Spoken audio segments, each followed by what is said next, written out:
Daily mad news. Mad news. Daily mad news. Mad news. Daily mad news. Welcome, ladies and gentlemen. Welcome to another episode of the Daily Mad News with your host, F.O. Bizzo, coming to you live and direct from the Mad News headquarters right here in London. So, what is the Mad News for today? Daily mad news. We're going to be digesting the content of this Britcard today. So, what is Britcard? For most people that don't know what Britcard is, so Britcard basically is a digital identity card for British citizens or people that legally can stay in the UK. Daily mad news. So Labour affiliated think tank, that's Labour Together, has suggested issuing a mandatory digital ID credential card nicknamed Britcard by around 2027-2028, and this is what they're thinking about. It will be mandatory, it will be digital only, and let's have a read through. This is what we want to go through today. Daily mad news. This is what it's going to be. So what is Britcard? So this is how it's going to be on your phone. So the ID is going to come like this on your phone. See, his name is James Williams. Right to work, permanent, it will be there. Right to rent, permanent. You can share your identity over there, and you see, it's the same. You just go to the wallet, shows you the details of your identity card.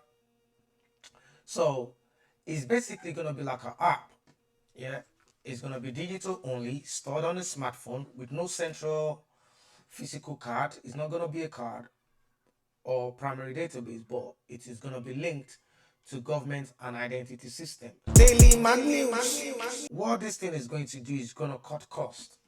That's what they're trying to do. So instead of you providing your ID card, this card, this app, you just need to show them. Maybe it's going to be a barcode or something like that. You show them, it will verify. So that's one of the main reasons why this card is going to be there. So it said in case of checking right to work, employers can check credential freely using the free available verifier app. Yeah. Get an instant confirmation that the employee did or did not have the right to work. So it's instantly. Yeah, they don't need to wait 7 days and stuff like that. Daily mad news. The Britcard will be made available from a given date, say 1st of September 2027, and made compulsory for all workers, tenants, employers, and landlord to use from a later date, say 1st of March 2028. So from September 1st, 2027, it's going to be made available, but by March 2028, it's going to be compulsory. Daily mad news. When this thing rolls out completely, you guys will not be able to get new jobs without having this card. You won't be able to get new tenancy agreements without having this card. I mean, okay, let's go through the next bit. 1.4. Britcard will make right to work and right to rent checks more secure and effective. So, introducing Britcard will allow employers and landlords to instantly and securely check that someone has the right to be in the country at no cost. Obviously, because the app is going to be on the phone, so it's all about showing your employer or your landlord, and they just use the verifier to verify it and done. Daily mad news. With Britcard, there will be no barrier to law-abiding employers or landlords carrying out the legal obligation to check immigration status. Okay, bye-bye. Or you illegal immigrant finding one way or the other, gain application. Okay, bye-bye. Game over for you, man. It said for black market, cash in hand employers operating completely under the radar and knowingly employing workers illegally. Other enhanced enforcement approaches will be needed to identify and sanction them. The new single work inspection body should be able to help with this. No more cash in hand. No more cash in hand. As a matter of fact, I think it's going to a situation where there's literally going to be no more cash. Daily man news. So, the next section. Better targeted enforcement of right to work and right to rent checks. So in other words, they're gonna create like a new form of British ICE.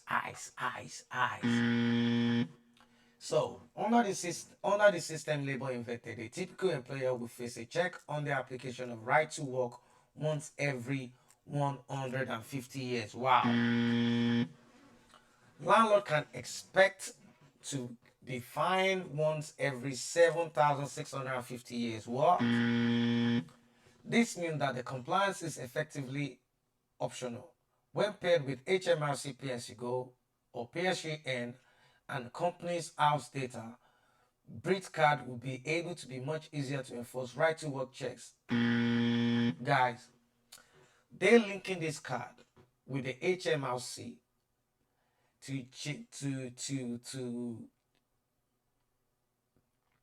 they're linking this card with the HMRC. And this card is going to be linked with your wage, it's going to be linked with company house data, and it's going to be linked with HMRC. Okay. Wow. This card is a law. This Britcard is a law, which is coming out in the next 1.5 years. Daily man news. Okay, let's have a look at it. Trust me, I'll leave a link that you guys can download it. The digital right to work credential could be time limited and updated in real time. What? Let me repeat that to you one more time. The digital right to work credential could be time limited and updated in real time. For instance, it will become invalid automatically at the point when a visa expired. Employers are already nugged by the Home Office Immigration Enforcement to recheck employees who have a temporary right to work, i.e., their right to work is conditional on a time-limited basis. Okay, bye-bye. Since the right to work check could be done instantly and with no cost to the employer, it will be possible to require more frequent checks so that visa overstayers could be caught even after they have already taken a job. Okay, bye-bye. It's good and it's bad at the same time. Daily man news. 1.6. Britcard will make right to work and right to rent checks easier and quicker. Basically, what they're basically trying to say is Britcard is just a check. It's a card that literally contains all your data you need it to check. It's the app on your phone that contains all your data that you need to be verifying everywhere. Because you can see now, Britcard will make right to work and right to rent checks easier and quicker. Because the landlord will be able to check it straight away to see if it's working. Okay. Daily man news. Britcard will end identity exclusion and prevent another Windrush scandal. Equally importantly, moving to Britcard will provide an opportunity to solve the problem of undocumented residents who nevertheless have the right to live and work in the UK. The ID excluded. In order to be effective, Britcard will be made available to everyone in the UK with the legal right to be here. So basically, this is the new ID card. This is a new ID card that everybody have to be carrying around. Daily man news. How Britcard could lay the foundation for a fully functioning digital identity ecosystem for the UK. Okay, so identity as a fraud history in the UK. Okay, since Second World War, the British government has not provided a foundational identity to citizens. In its effort to protect civil liberties, the state has tied itself in knots. It has introduced marriage requirement for people to prove their identity and other facts and attributes about themselves. But it has not provided effective tools to allow them to do that. Because the British people don't want a digital ID. But it looks like it's going to have to happen now. The main identity credentials offered by the states, birth certificate, passport, driver license, are currently only offered in physical form, and none of them is in itself an identity document. I mean, is passport not an identity document? I mean, what was they talking about? I know words, I have the best words, but there's no better word than stupid. Passport is an identity document. Daily man news. Guys, it's over. It's over. It's over. It's over. It's over. You're getting it. No one is excluding this, man. To what extent, if at all, will you support or oppose this ID card being introduced if it was used by the police to check someone's criminal record? So, I think they did a survey. Yeah, they did a survey, and they're asking people, to what extent, if at all, would you support or oppose this ID card being introduced if it was used by the police to check someone's criminal record? Percentage of all Britons that ask here, net support, don't know, net oppose here. That's the pointer to the result there. So net support, 80% of the people, or 80% of all Britons, yeah, support the police to check, to use the digital ID to check someone's identity. 80% support that, 6% don't know, and 14% oppose. Now, do you want them to use your digital ID to check your NHS records? 83% of all Britons support. Do you want them to use your digital ID to check whether someone is entitled to free healthcare? 79 people support. Do you want them to use your digital ID so the DWP could check if someone is eligible to claim benefit? 81 people support. Okay, so that's according to the polls that they did with in 2025 February with 1,912 adults. Daily man news. Britcard will be a set of verifiable credentials held in a smart wallet.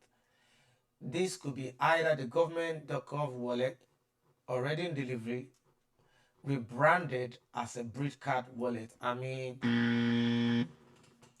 or a certified private sector wallet such as Apple or Google Wallet. I mean, what is Apple and Google Wallet got to do with a digital ID? I mean, I know words, I have the best words, but there's no better word than stupid. I think it's in two ways.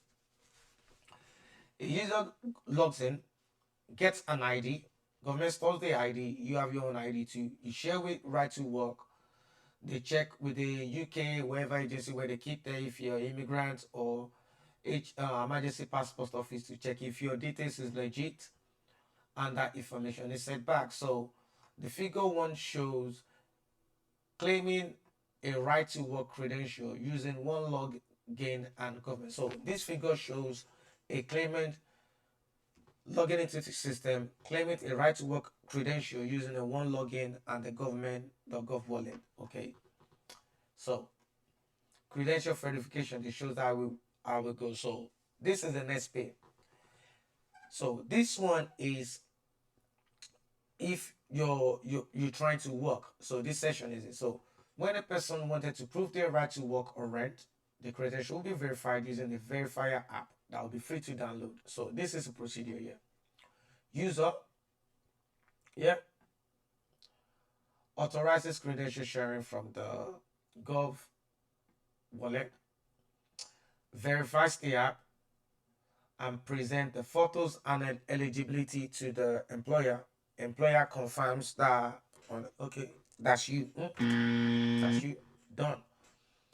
And the verifier app also verifies the credential with the Right to Work verification service, which I think is something similar to this Right to Work credential service.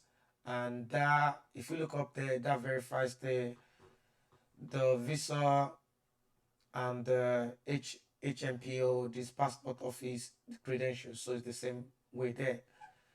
And verifies it. If it's invalid, it sends it back. If it's confirmed, if it's genuine, it lets them know. Now, another part of it is you can actually do it remotely. Remote credential verification workflow. So, to complete a right to work or right to rent check remotely, a user can grant consent via the app. You can actually grant consent via the app, to secure a digital proof of the migration status to be generated. And oh my god, you can generate a QR code with your identity that you can also share. I know words, I have the best words, but there's no better word than stupid. So this is basically it. It's the end of paper right now, bro. Because it looks like that's the end of passport right now. This is what the new passport is going to be. Now, obviously, it's going to be free for us to use for the people that wants to take it. Because I don't think I think I'll be one of the last people to take it. But let's go on with this one.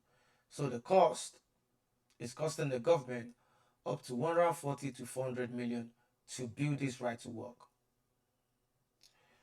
So once built, it will cost 5 to 10 million per year to administer. Daily Mag News. Look at another thing there. Some legislation may need to be amended. Oh my god. Some legislation may be needed to amend the existing requirement for employers and landlords to check right to work and right to rent. Of course, they have to amend some legislation, because me personally, I think it just is against the Article 8 of human rights. That's what I believe anyway. So, test and learn, user focus and co-design for better privacy and login.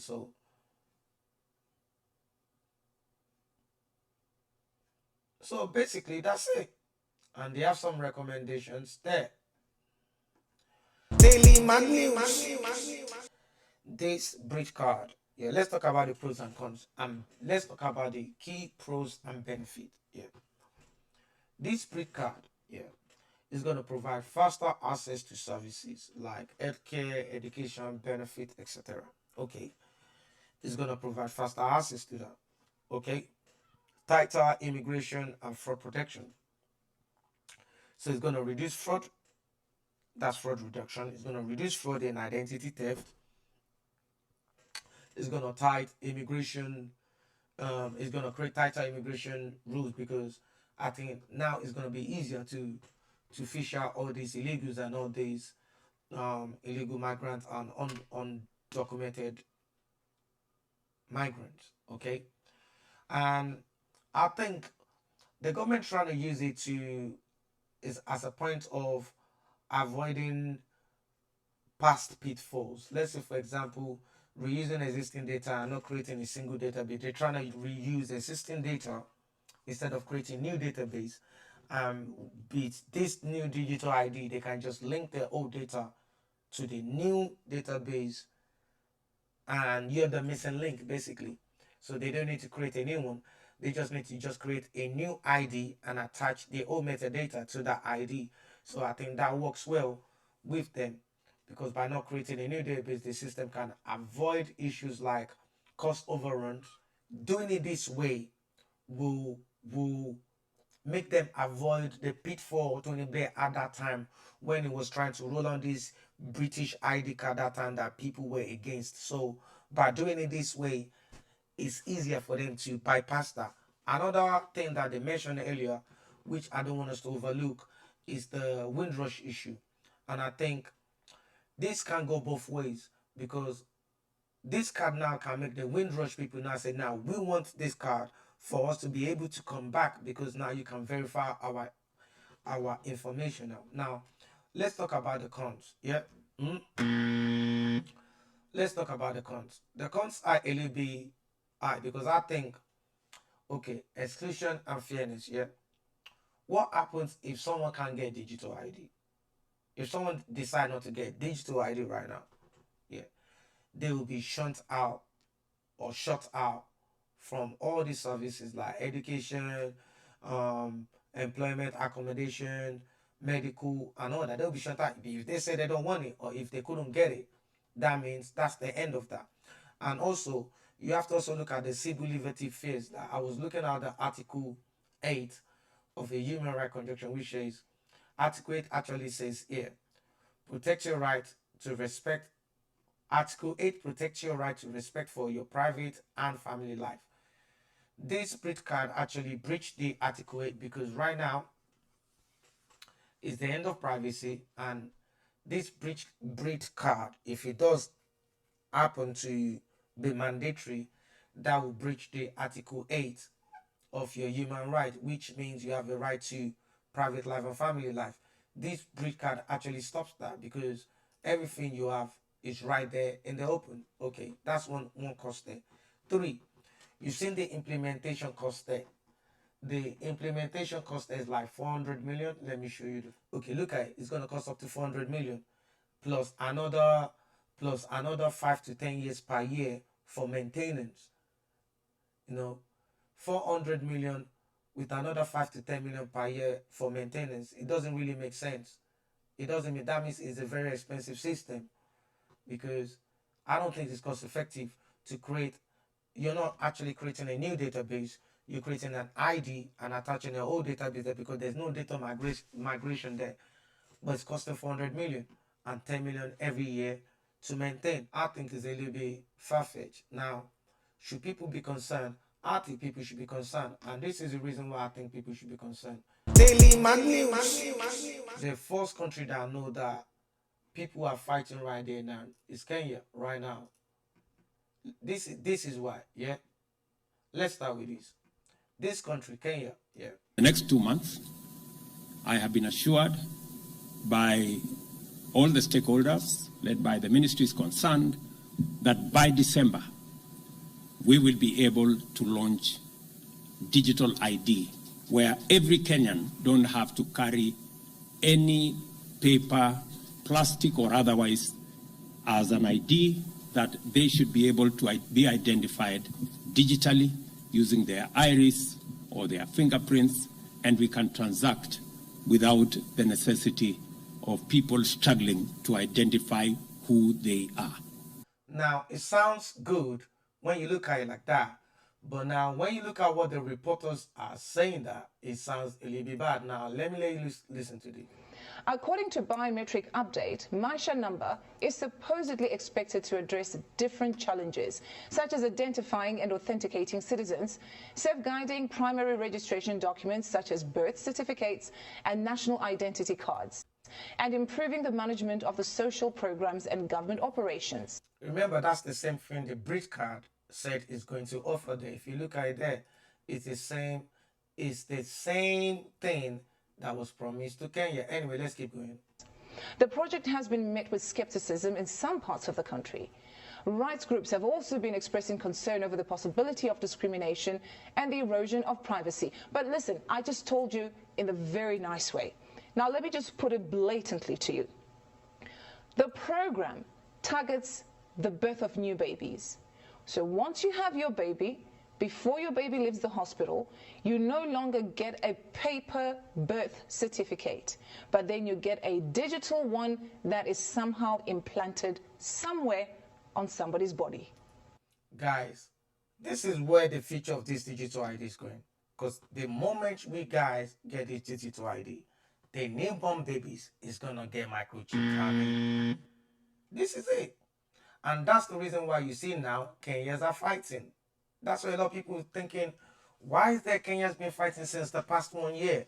Why is there problem in Kenya since the past 1 year? Because they're trying to force the digital ID on them. Their life has turned upside down. Fire during fresh clashes with protesters in the capital, Nairobi.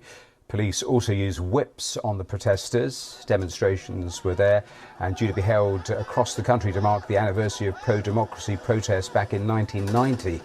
Tear gas and water cannon have also been used today, and roadblocks are being used in an effort to seal off Nairobi's city centre. They've accused the government of trying to stop the protests from actually taking place. Well, let's speak to Ian Wafula, who's on the outskirts of Nairobi. And Ian, just describe what you've witnessed over the last few hours.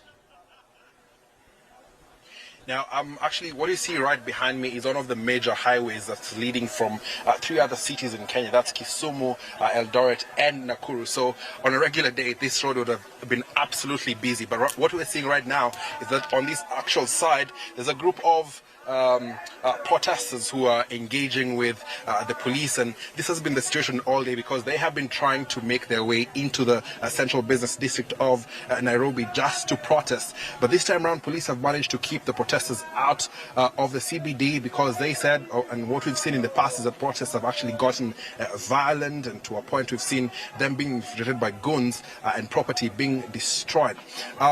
Today, many young people say that it is actually business unusual as they mark Sabasaba, and their push, unlike 35 years ago, is they're pushing for against police brutality, better accountability, as well as good governance, Matthew. And in terms of... They don't want to tell them that they're fighting against the digital ID. I mean, that's what the people are fighting for. They don't want this. The marshal number has been hijacked by nefarious entities. They've used the marshal number, like you seen there, a newborn baby now has to be microchipped because of digital ID. I mean, people's life has been turned upside down. Kenya is fighting it, and you know what? It's coming to America soon. Canada is having it. Let me show you Canada. Canada's starting as well. Cusp of a revolutionary innovation that will transform the way Canadians authenticate themselves online and protect their identity. Digital ID. All of us are living in a digital world, but we're tethered to an analog model of how we identify ourselves, memorizing countless online passwords, carrying government-issued licenses, plastic cards, and more.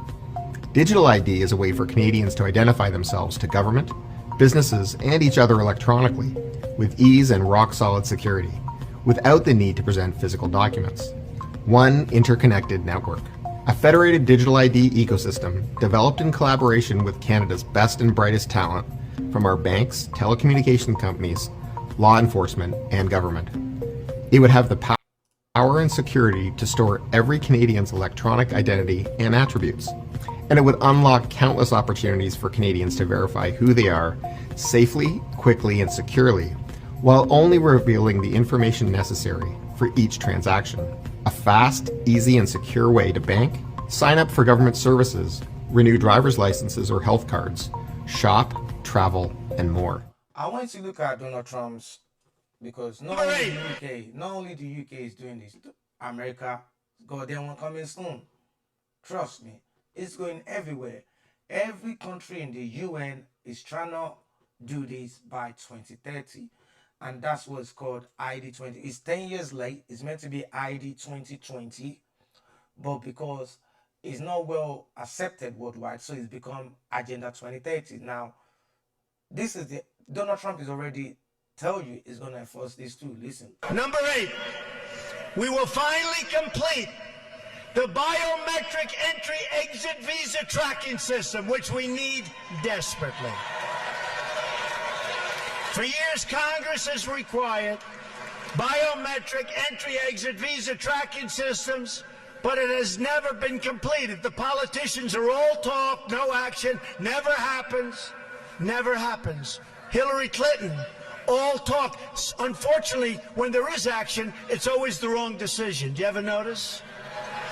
In my administration, we will ensure that this system is in place.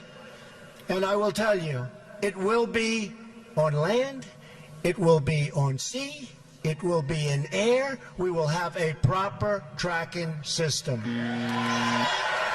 Approximately half of new illegal immigrants came on temporary visas and then never ever left. Why should they? Nobody's telling them to leave. Stay as long as you want.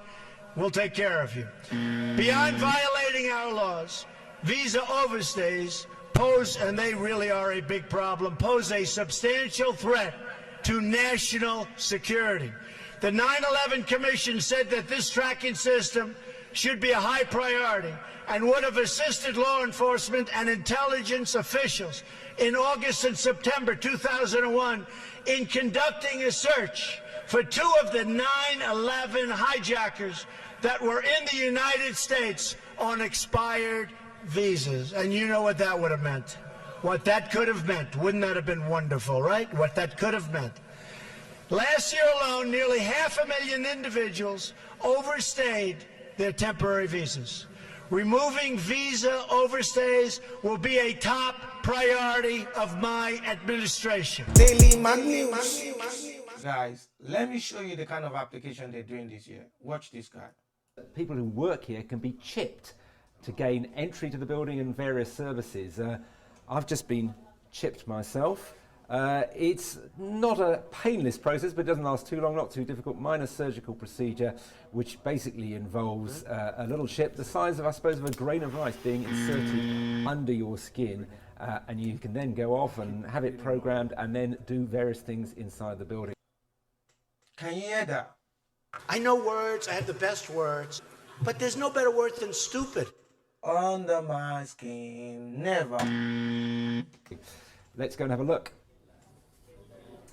And here's Hannah Schaublad, who is in charge of this whole chipping operation in this building. Now, you've been chipped yourself. Where's your chip? Yeah, I have a chip right here, which I use to access the entire office. So let's see if we can get into this particular. This is how I do it. Okay. No need for passcodes. And Okay, we're in. bye-bye. So, what else can you use this for? Is it just for gaining entry to doors? Because that would seem a fairly simple thing. Absolutely not. I mean, with this technology, I interact with all kinds of devices all around us. It can be normally my smartphone. I unlock my smartphone, my computer, I unlock my bike. All kinds of things that are now part of the greater connected Internet of Things. But inside this building, you'll be able to do what else? What other thing will you be able to do? Oh, I open the front door, I open various office rooms, I open the copy machine so that I can log into it. So you can print just by putting your hand against the printer? Exactly. So it's instead of having some clumsy... I know words, I have the best words, but there's no better word than stupid. Can you see that, guys? Can you see where this is going? Device in my pocket, I just put my hand on the reader. If we help show people that this is really not that complicated, it's making our lives easier, I think people will actually welcome this tool to make their lives easier. Don't listen to this guy. It's not going to make your life easier. It's going to make your life hell. Okay, bye-bye. And is there a sort of wider philosophy behind it? We are early adopters of this technology. We experiment with it. We learn it, how it works, because I think that there might be a day when the tax man or the big corporates will come to us and say, hey, try this chip, try this implant. And can you hear that? They are already set up for the day the taxman or one of those people is going to say, yes, we've got this Brit something now that is only an app. Now we need to transfer that app into a chip and make it mandatory for everybody to use it. That's basically what's going to happen. I know words, I have the best words, but there's no better word than stupid. then we, the biohackers, who the biohackers, the biohackers, understand this technology, we will be able to question their proposals. Guys, this is where we're going to. This is in the UK. This is in the UK. Daily Mag News. Right now, right now, there's still time for people's voice to be heard. Right now, you need 50,000 signatures for this to be discussed. For this to be discussed in the House of Parliament.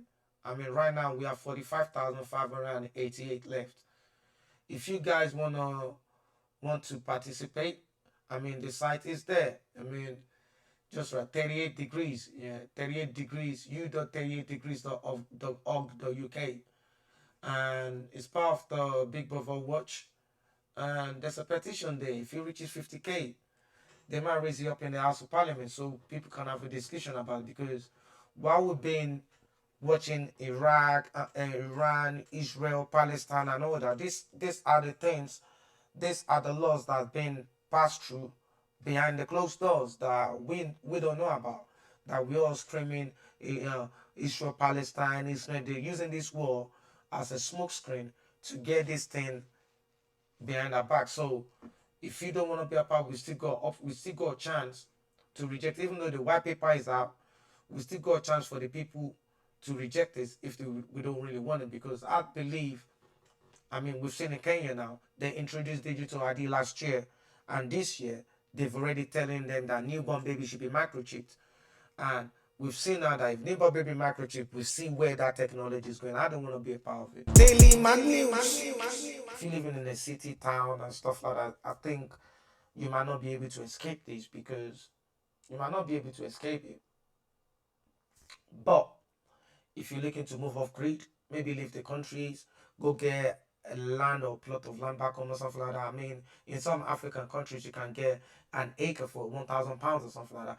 Go get yourself one, something like, even if it's a plot or two, go get yourself, try living off grid. Because right now, I'm thinking of living off grid, because I'm thinking of actually giving it up and living off grid right now, because that's gonna be the only way out for some time. That could buy you some time. Start planning to live off grid, or even consider living. You can't even live, because every country in